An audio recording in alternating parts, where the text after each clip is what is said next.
in Britain, the country that pioneered liberalism, Jews are being told to hide their Stars of David. They are saying things like, we need to, quote, we've got to normalize massacres. Freedom of speech has died. We're at the beginning of a very long, dark tunnel.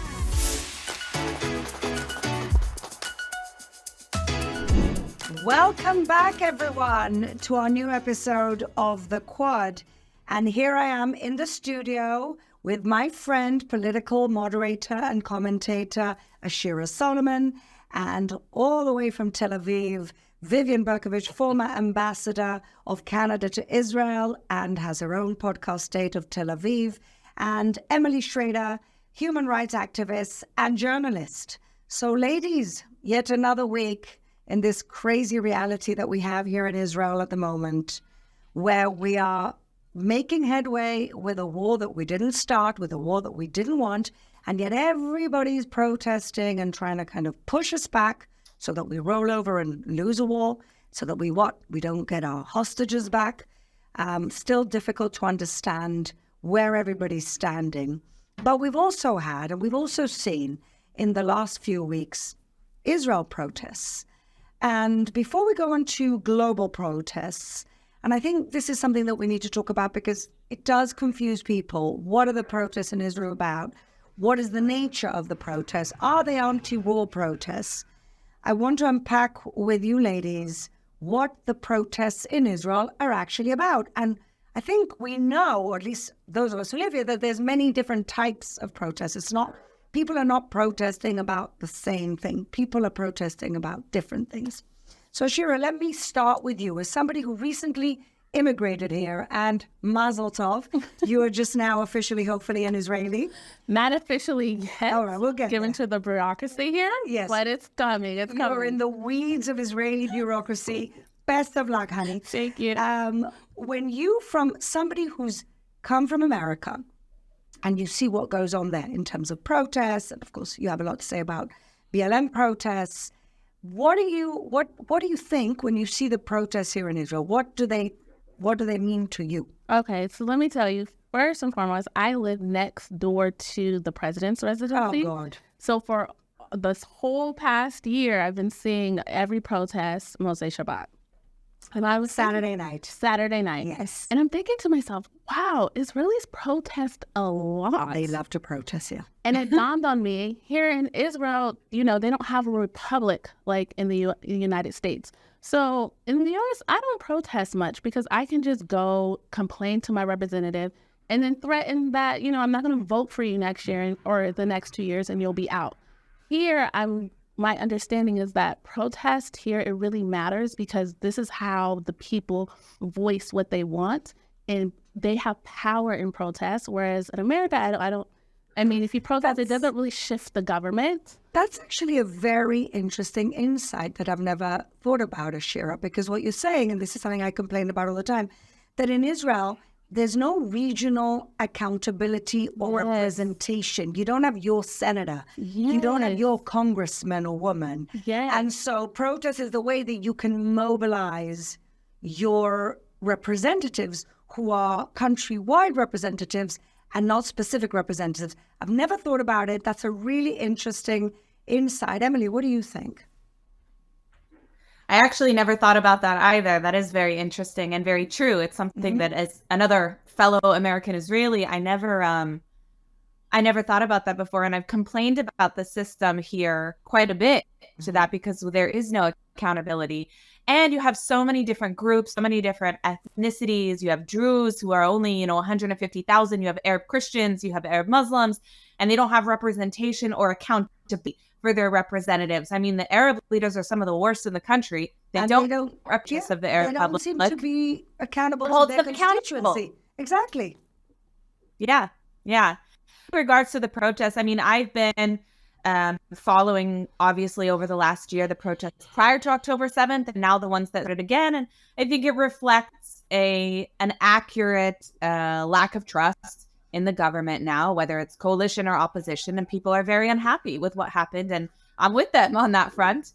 The question is, whether or not calling for an election now, like many of them are, is something that's wise in the middle of a war. I haven't really made up my mind about it, actually. I'm not the government. I do think we should have elections. I'm not to be right now. I would need to think about it a little more. And the thing that I find most egregious about this whole situation isn't even the protesters or whether they're for or against. It's the fact that you now have other people outside of Israel, even like mainstream news sources I saw reporting protests from Israel as if they're against the war. Listen, nobody in Israel, including the Arab population, is like, yeah, end the war. We should stop attacking Hamas. No, we will defeat Hamas. We will continue until we defeat Hamas. Protests have nothing with that. Left-wing government, right-wing government, doesn't matter. We need to take to Hamas. Absolutely. And I think the protests can be divided into various strains. We've got the protest for the release of the hostages now, to cut a deal to release the hostages. We've got the protests that want an election now. We've got the remainders probably of some of the judicial reform protests or the anti-Bibi protests. I think there's a lot of people, of different groups out there. Vivian, you were very vociferous in the last year, of course, about the judicial reform protests. How do you analyze the current state of the different protests that we're seeing in Israel? Yeah, I don't really think too many people are focused on judicial reform at the moment. Yeah. Simcha Rotman, who was championing it in the government, has backburnered it, and I'd be very surprised if it was revived. I see the protests as representing many, many different interests. We have all of the interests that have been already identified by Ashira, you, Ashira, and Emily. We also have, nobody's mentioned yet, the Haredim, the ultra-Orthodox, who have been protesting. And in my view, so, I mean, they apparently shut down in Jerusalem part of the light rail system, the public transit a few days ago. And, that's interfering with infrastructure, public safety, all those good things. And there was no police intervention. Contrast that with the demonstration in Tel Aviv last Saturday night, a few thousand people outside the Kiryat IDF headquarters. It was a real mixed bag of protesters. No anti-war, but I mean, this isn't the first time that the foreign media has misinterpreted or misrepresented what's going on in Israel. So I can't get too worked up about that. Right. But, there were a lot of hostage families at that protest. There was the anti-BD crowd. And there were a lot of people, I think probably most people, if you did have a Venn diagram, the big overlap would be questioning the legitimacy and mandate of the current coalition. Right. And so it's not as simple as elections now. I think there are other, in a sort of mature democracy, there are lots of other reasonable ways to deal with it. But the and call the to action, government, Vivian, is election now, isn't it? Of some of those protests? and there are some people in those protests, absolutely, but I wouldn't put it that way. Right. Having said that, I do think a huge issue also is the draft. And, the government has, there's a bill. They have to pass a bill by April. And all indicators are that they're going to continue to exempt 10,000 Haredi young men, ultra-Orthodox young men, every year from serving. And the intention is to increase the compulsory time that everyone else has to serve, increase the age for reserve duty from 40 to 46, and increase the time for reserve duty every year. And that's what the Jerusalem protests were about. The ultra-Orthodox come in and say, don't touch us. We're not showing up for your draft. We're not serving. And understandably, everyone else is very, very angry about that. I happen to think that is the key motivating issue right now. And we can pretend it's all these other things, but that's coming to a head, and it's a freight train coming at us really fast. And that's interesting, actually, Vivian, because I think if anything is going to bring down this current government, it's that, because I don't even think they have a majority within the Likud for that. Many of the members of Knesset have said we're not voting for an exemption. They understand that it could actually be political suicide. And so if anything brings down the government, I'm not sure it's going to be the war stuff. Ironically, I think it's going to be that, which is, of course, connected to the war, because everybody's suffering, and why should a whole population be exempt? But at the same time, I will say that this also brings the conversation of the Arab population in terms of national service. And I know that the numbers of Arab men are increasing in the army, but not, of course, en masse. And I think that brings, I think it widens the conversation. Also, what everybody in this country is doing for the sake of this country. And I think that the solution may not be the army, but the solution could be national service. I was just going to say, I think that's more of a symptom of or not a symptom, a byproduct of a pattern of behavior in the state at the government level, no matter who's in the government, left wing or right wing. And that is that the Haredim are not treated equally. They get special handouts, they get special treatment. They're not held accountable the same way in the government as some of the other groups, because they're a special interest and they operate in a very united fashion. And, nobody can fault them for that. But it is true. And COVID was a great example. They're the only strategic voters in this country. They know exactly, wake any of them up in the middle of the night, they'll tell you exactly what they want. They're very, very well organized and they're very good politicians. And I think that the only way really is when they realize that the time is up. That they're citizens of this state like everyone else. Well, and then they're subject to the laws the same as every other citizen. Yes, right. Or that we actually form a coalition. By the way, not just them. There's plenty of groups in Israel that think laws are optional. Absolutely. So let's move now. Let's transition. We've spoken a little bit about what's going on here, how the protests are about so many other things and not the war per se. But then outside of Israel, it's all about the ceasefire. That's all it's about. And we had some very disturbing scenes, especially in London. I mean, in London, we've had disturbing scenes for a while. Of course, the United States, different European capitals. And we saw in London the Big Ben, such an iconic British landmark, projected from the river to the sea, which the people in London are now completely outraged that their whole lives have been taken over by these, in many cases, violent protesters. We've seen similar scenes. We've seen non-stop college protests. So we've seen that's all about the ceasefire. Where do we think this is going to get to? Because my feeling is that the people in Britain, the people in America, the regular people who are not protesting are getting a little bit fed up. Maybe that's just my wishful thinking. What do you think, Ashira?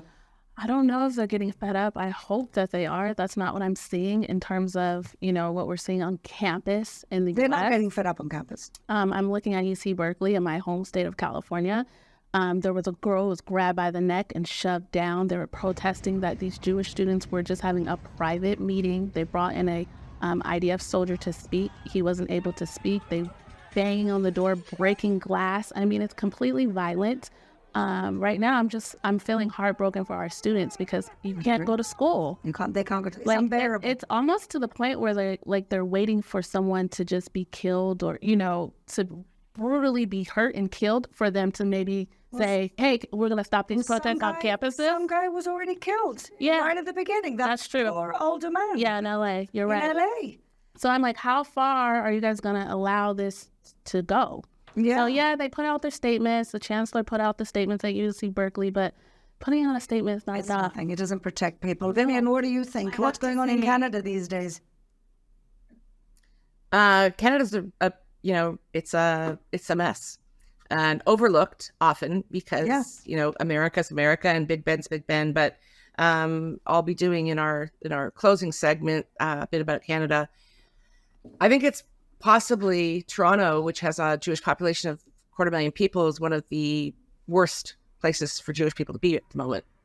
I'm very connected to what's going on the ground, and it's people are afraid to go outside. People are afraid to be identified as Jews, and so I'm not gonna bring a warm and fuzzy message to all this because I actually think we're at the beginning of a very long dark tunnel. So sorry for the bad metaphor, but average Canadians are saying, "What the hell is going on here?" You don't think that's happening still? No, I think that there is a pretty large and good silent majority. Right. But they're silent. And they got very exercised. Well, they did get exercised around Christmas time when the pro-Hamas protesters assaulted, Santa Clauses in the malls. That really got under their skin. But, this is after, over 2 months of Jew bashing and beating. I haven't seen anyone get terribly worked up since. The tone from the top, from the governments, is it's 1930s stuff. It's really, really bad. So, I mean, it's not going to stay in Canada. It may be a little further ahead in Canada because of, ring the bell, Justin Trudeau, and the example he sets and doesn't. But, I think it's really bad. And I think we're in the early days. I think you're right, Emily. Where are you on this? And you have a lot of friends, Emily, from the Iranian community that are the only people who show up at the Jewish protest, and then they go to the pro-Hamas protest, and they get beaten up for standing against Hamas. It's incredible. What is your take on this? I mean, I don't think that people are getting sick of it, at least not as sick of it as they should. And I just wanted to say about campuses, I'm horrified by what happened at UC Berkeley. Yeah. And next week, I'm on a speaking tour in the U.S. God. And one of my campuses is UC Berkeley. And let me tell you, have security? Are they going to give you security? That's what I was going to say. So UC Berkeley, for the students, they're setting it up so that if you request security, then it's deemed a controversial event and they might not approve it. So in order to get a speaker approved that's pro-Israel, they have to not have security. And now they have to bring private security because I told them, no chance I'm doing UC Berkeley. And it's also apartheid week next week. So I have no idea what the situation is going to be. Which originated at the University of Toronto. Thank you, Naomi Klein. That's where, yeah. Yes.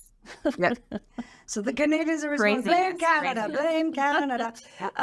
Right? Great song. I had one, actually, I had an experience when I was in Austin, Texas, about a month and a half ago. I went to a Barry Weiss event, who happened to be in Austin, Texas. I love Barry Weiss. And she started to speak, and of course, 25 people got up and started screaming, that Israel, all the wonderful things that they shout. And they got kicked out, and then they spent the rest of the hour and a half just banging drums outside to ruin it for everybody else. And it was just so disturbing. Freedom of speech has died in campuses, and that's what it boils down to. And so people can protest, but yet when we want to have our say, we don't have the right to even speak. But not just on campuses, though. It's not just on campuses. Everywhere. Yeah. But Fleur, didn't you hear that the Palestinians are actually the true oppressed ones? Because as Mohammed El-Kurd so eloquently wrote, yes, you can't hijack planes anymore. The outrage. The outrage. I think we should do like a top 10 Mohammed El-Kurd. Up there is, we should normalize massacres. Number 2, we have no rights to hijack planes anymore. This guy, you just can't make it up. If somebody was a no flight list, like he should be on a why is somebody still in the U.S. Deport him? Yeah, I don't understand how he gets in. Meanwhile, you have a couple of settlers that America has sanctioned, and yet this guy is walking around free, fighting for his freedom to hijack planes. And on that note of protest, and somebody who's actually experienced the results, the terrible effects of being protesters against, musician and host of his own show, Winston Marshall. And now it's a great pleasure to have a very special guest on our show this week. Winston Marshall, musician, co-founder of Mumford Sons, and the founder and host of the Winston Marshall Show, right? That's right. Fleur and Vivian, thank you so much for having me. Winston, pleasure. Honestly, you're a legend. And I just wanted to ask you a little bit about your journey from musician to activist and why you decided so suddenly and shockingly for so many people to step away from the band that you founded. Well, it was a bit of an accident or an accidental journey. Sometimes the path is chosen for you. And as a believer, I do mean that literally. But I had the wrong opinions for the music industry. Let's put it that way. So the music industry is extremely progressive in its ideology, and those who think differently, and there are some, perhaps many, who do, who go against the narrative, whether it's on COVID, whether it's now on the conflict in Gaza, and in my case, it was on the issue of BLM and Antifa back in 2001.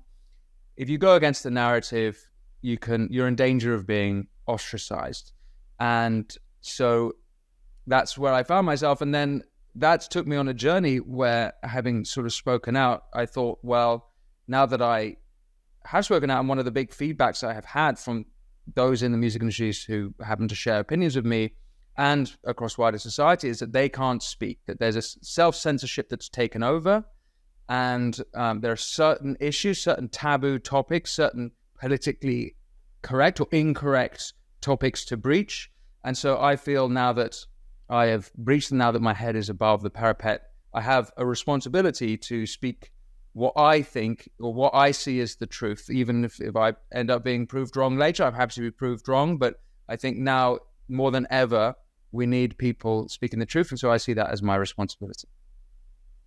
And Winston, what was that point that you started getting that wave of hatred? I mean, I read somewhere that you had talked about a book that you'd read, and then all of a sudden you got all this hate messages that you were a fascist, and I mean, ridiculous stuff. What was that tipping point? So throughout the pandemic, I was tweeting about the books I was reading, everything from Tolstoy to Mao's Little Red Book.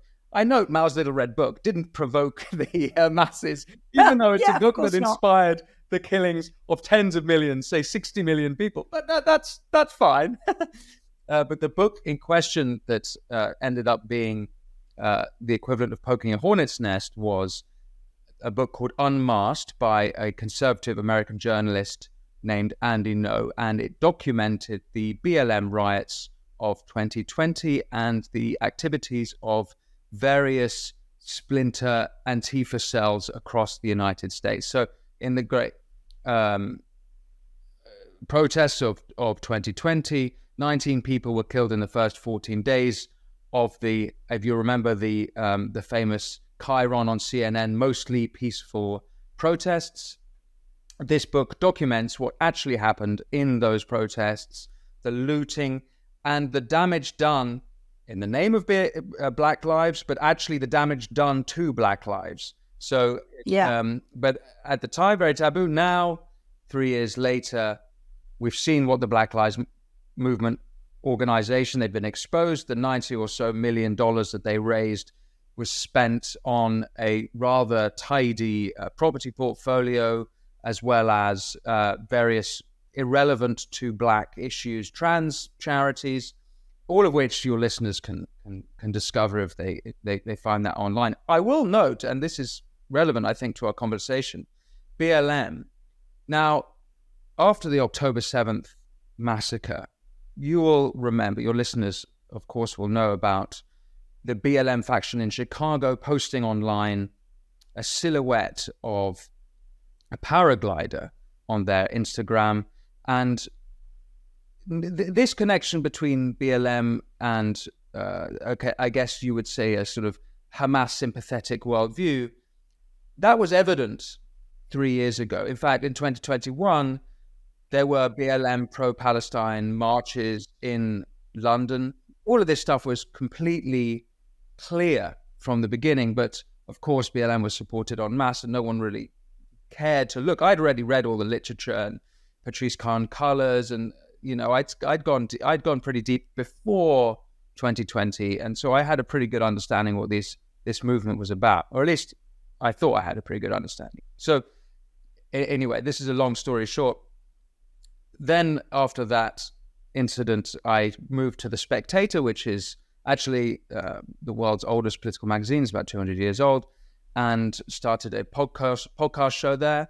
I was there for about 2 years interviewing brilliant minds like Jordan Peterson, Michael Schellenberger, Yeonmi Park, the North Korean escapee, Mary Harrington, Louise Perry, the great thinkers in the Anglosphere. And then after 2 wonderful years there, just a month ago, I launched the Winston Marshall Show, which is, I'm continuing the same thing, but more in-depth interviews. It's independent. You can find me on YouTube. And I launched my first interviews. I filmed them all in Israel. Now, I care a lot about the Israel issue. I'm passionately a Zionist. And I spent a decent amount of time in Israel and Palestine. And so I was going to launch this new show anyway, but I decided it'd be good to go out there and get some interviews because it's an issue I know a lot about, I care a lot about. And so I went over, amongst others, I interviewed Natan Sharansky, the brilliant Gulag survivor and refusenik come Israeli politician, I'm sure you know him, and Elon Levy, IDF spokesperson, Jacob Siegel, who's one of my hero writers. I'd always wanted to meet him. He writes for Tablet magazine, and also Douglas Murray, who's an old friend. And we had a fantastic, it was actually the highlight of my post Mumford career, was speaking with Douglas. It was incredibly moving to hear why Douglas cares about Israel, to hear why Israel matters to the world. Winston, I want to ask you about, you've made comments since that time about the bizarre nature in which the Met Police in London have been handling these pro-Hamas, because that's what I call them, these pro-Hamas demonstrations, and how they've been very kind of velvet gloving the crowds. But, you know, when anyone comes out and carries a British flag or perhaps speaks in support of Israel, they're treated quite differently by the Met Police. And you were questioning, and I'm sorry I don't have the direct quote with me, but, you know, how are we looking at hate in this society?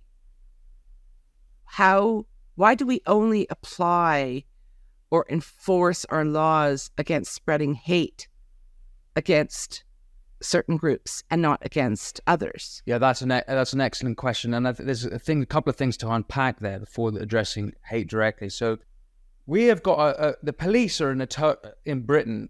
We have a complete mess.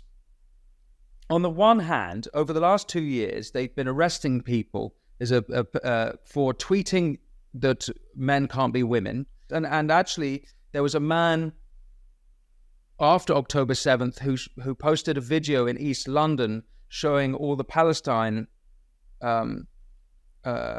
flags are tied to all the lampposts, and said, "I can't believe what I'm seeing in London." And then he live streamed the police coming to his house to confiscate his phone and arrest him that night. This is a white working class dude on a council estate, you know, in East London. He'd done nothing violent. He'd not incentivized violence. He just made observations about the state of Britain.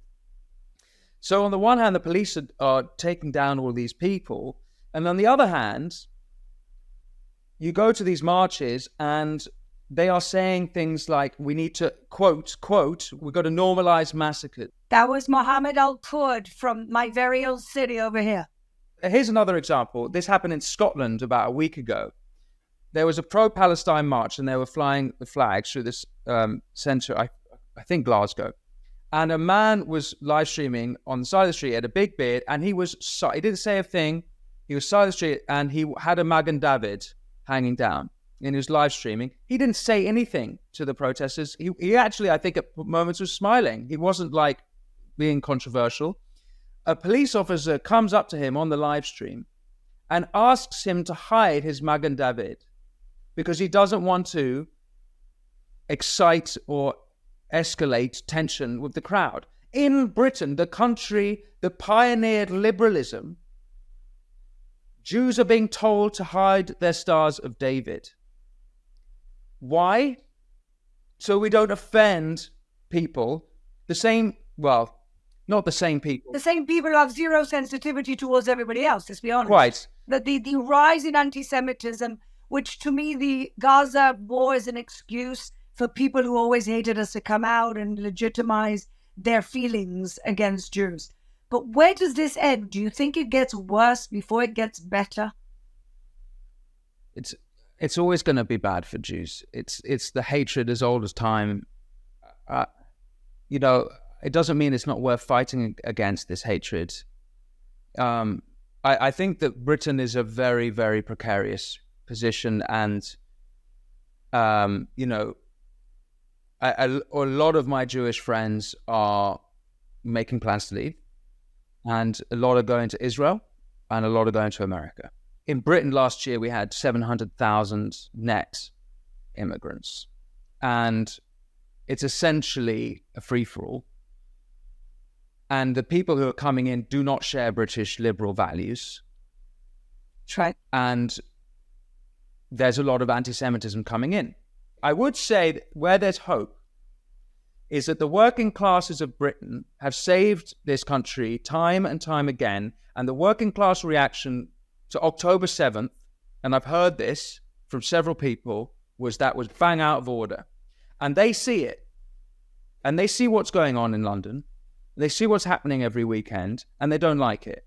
So how that manifests, if it doesn't get sorted on the political level, there's other dangers as well, because then it might escalate and become, people might take to the streets, which is bad. I'm against violence. I don't want that. So if the moderate politicians don't do something about immigration and about tackling this stuff, it could escalate in a nasty direction. Well, I think that on that semi-optimistic note, we'll end here, Winston. And I agree with you. I think that in the end, I said semi-optimistic. Yeah. And ultimately, I think that the British people will get fed up of it, because whatever starts with the Jews never ends with the Jews. And I think eventually, I'm hoping, everybody will see that. So thank you again for being a wonderful guest on our show. We hope to see you in Jerusalem, Israel, very, very soon. We hope you come back. Thanks a lot, Winston. Thank you for having me. Thank you. Pleasure speaking with you both, ladies. And now for our favorite segment, or at least an audience favorite, Scumbag of the Week. I've got to tell you, I'm so proud. Wherever I go, people are like, Scumbag of the Week, giving me suggestions, asking me if I can give a sneaky peek of who my Scumbag of the Week is. So we're really having fun with it, and we really have to laugh because there's just so many horrible people out there. Thank God we have this segment on the show. So, Ashira, who is your scumbag this week? My scumbag of the week is the active duty Air Force man who lit himself on fire outside of the Israeli embassy in Washington, D.C. He's a scumbag and a moron. Scumbag and a moron. Good point. I felt a little bit bad speaking about him in this way because he did die, but I don't think that he went in thinking he was going to commit suicide. What was he thinking? He posted on X that let's roll the video. Okay. Can I help you, sir? Free Palestine! Hey! Free Palestine! Free Palestine! Free Palestine! Free Palestine! Man's on fire! Man's on fire! I mean, you don't know whether to laugh or cry at this. No, he posted on X saying, listen, tomorrow I'm going to do an extreme act of protest while we're here talking about protest today for the genocide of the Palestinian people. This is sad. He said it the day before? Yeah, the day before. He put it on his X on Twitter. Yeah. This is sad. This man literally believes that there's genocide happening over here in this region and therefore killed himself as an act of protest. Do you think he thought he was going to kill himself? Or No, just I burn don't. himself? I think he thought he was going to burn himself. But I don't make a understand why. point. He was 25 years old.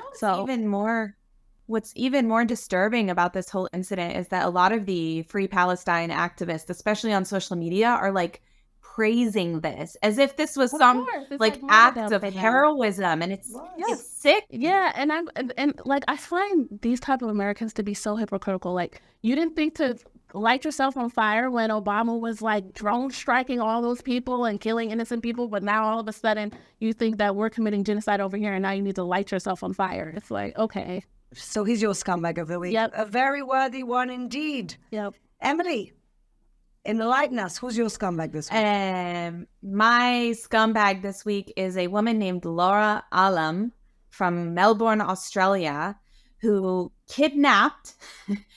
wait for this. She's a huge Free Palestine activist, first of all. Okay. Works for, I think, a couple of different, in her past, Muslim community charities there. She is very extreme on social media and her postings against Israel, against Jews. She allegedly has now been arrested for kidnapping a man who was not Jewish because he worked for a Jewish person. I don't know if she thought he was Jewish or what. She kidnapped him, tortured him.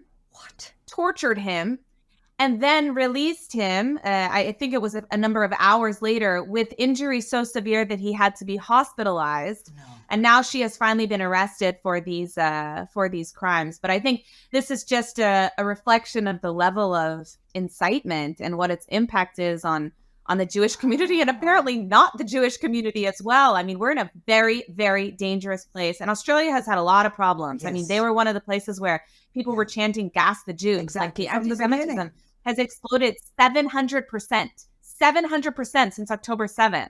So it's just, it's madness there. I mean, it's open season on the Jewish community. They're extremely concerned, and justifiably so. The government is not doing enough, similar to what's happening in Canada. Yeah. It's very, very frightening times. But obviously this woman is a hateful monster and a selection of 4-letter words I can't say on this show. Yes. So she is my scumbag of the week. Well, good. And we hope she never sees the light of day again. Vivian, who's your scumbag this week? I've probably done her before. I'm not nearly as good as you guys with memory, but Franchesca Albanesi, the special rapporteur for the UN. She is a serial scumbagger. She's an serial scumbag. Yeah.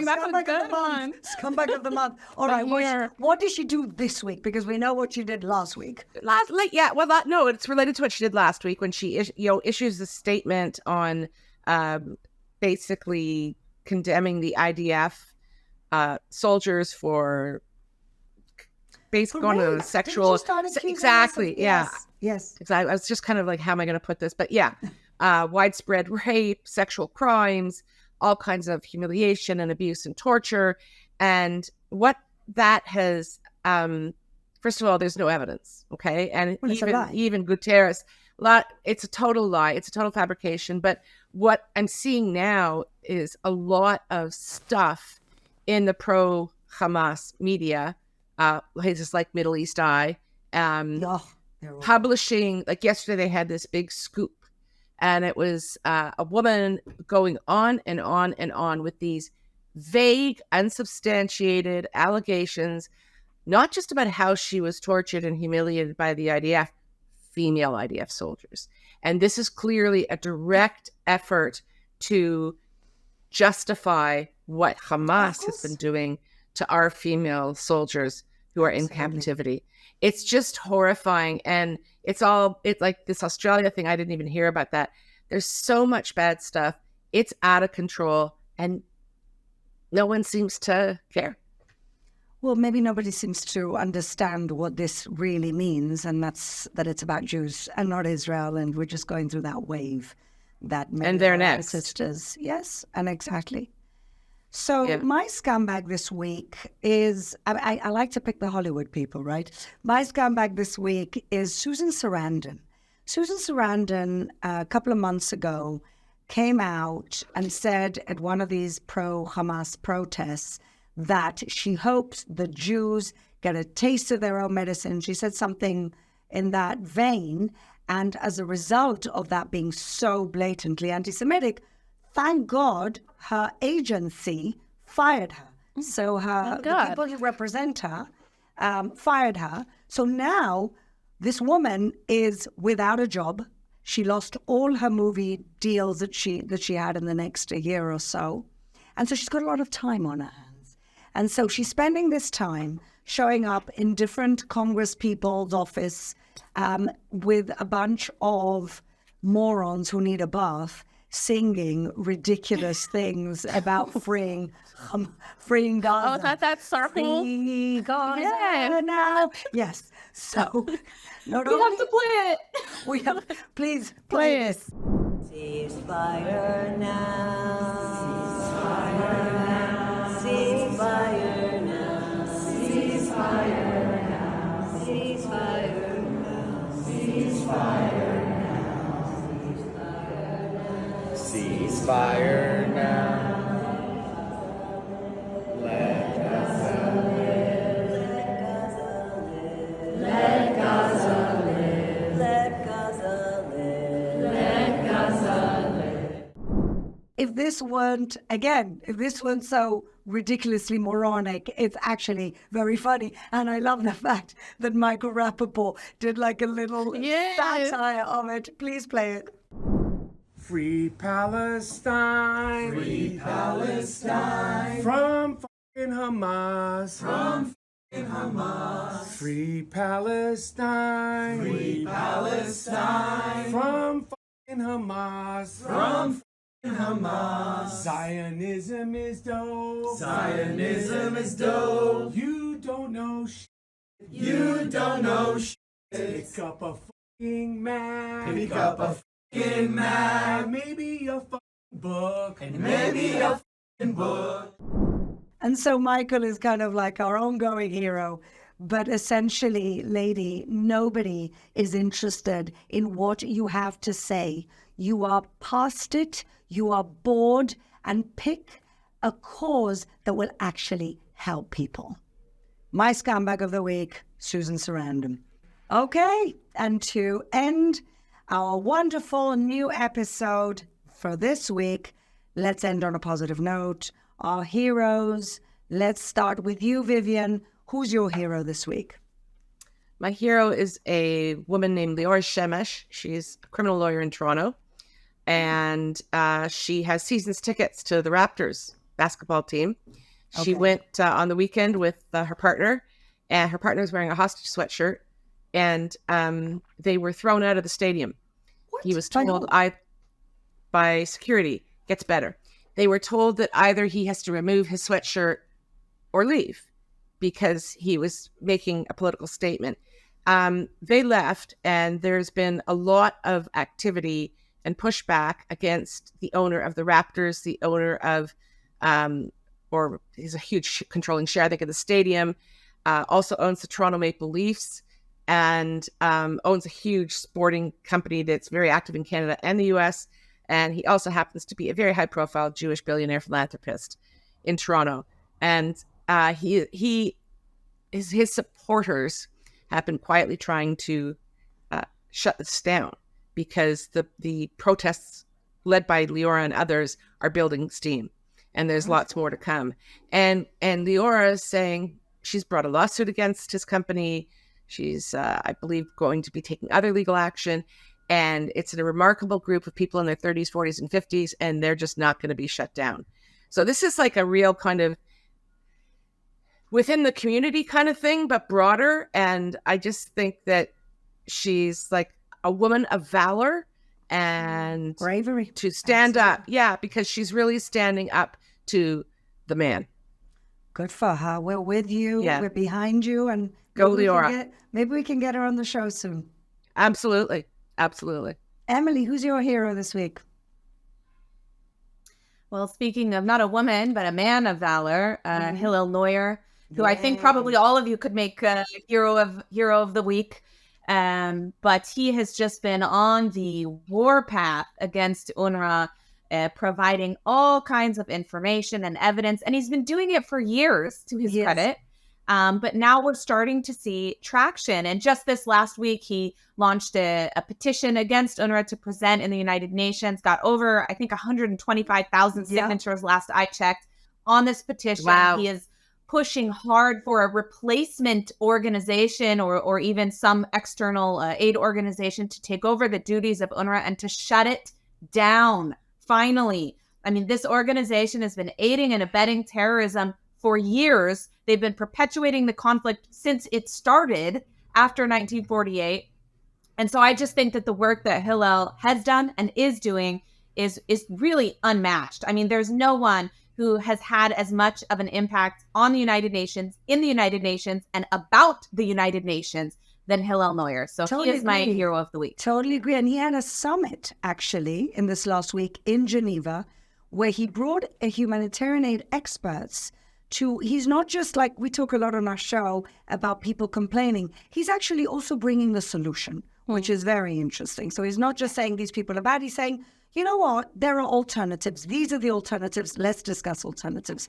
So he's a very worthy hero indeed, Emily. What about you, Ashira? Who's your hero? My hero of the week is a Hollywood actress, Barbara Streisand. Streisand? Yes. How can you mispronounce the hero of my life?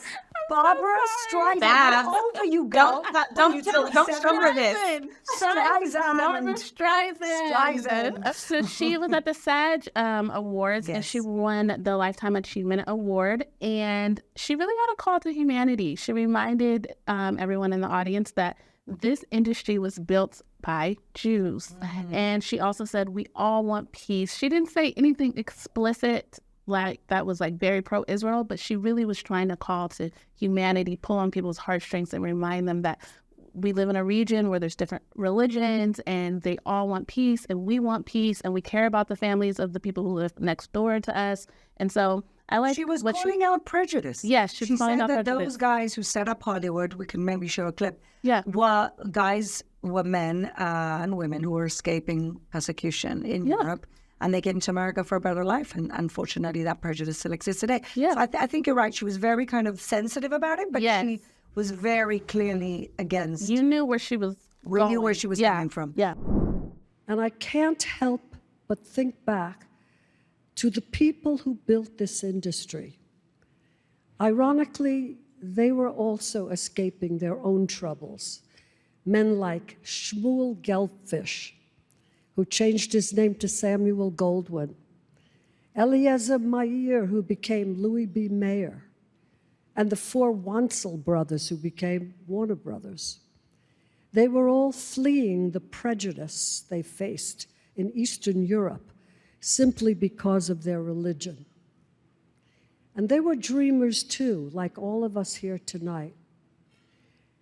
And now I dream of a world where such prejudice is a thing of the past. Absolutely. Well, I love Barbara. I've seen her in concert twice, and I would see her again. She is a one and only Jewish badass woman, and so very worthy hero indeed, Ashira. My hero this week, in the job that I have such a privilege of meeting such great people. And yesterday I met Thomas Hand, who is the father of Emily Hand, and who has been such an incredible voice of clarity throughout this whole thing. To remind people, he was interviewed right at the beginning, right after 7th of October, when he thought his daughter was dead. They told him his 9-year-old daughter was dead. And he had a reaction that kind of shocked many people. And he said, I'd rather she be dead than in captivity. And then he found out she's alive. And then he goes through the whole ordeal to get her back.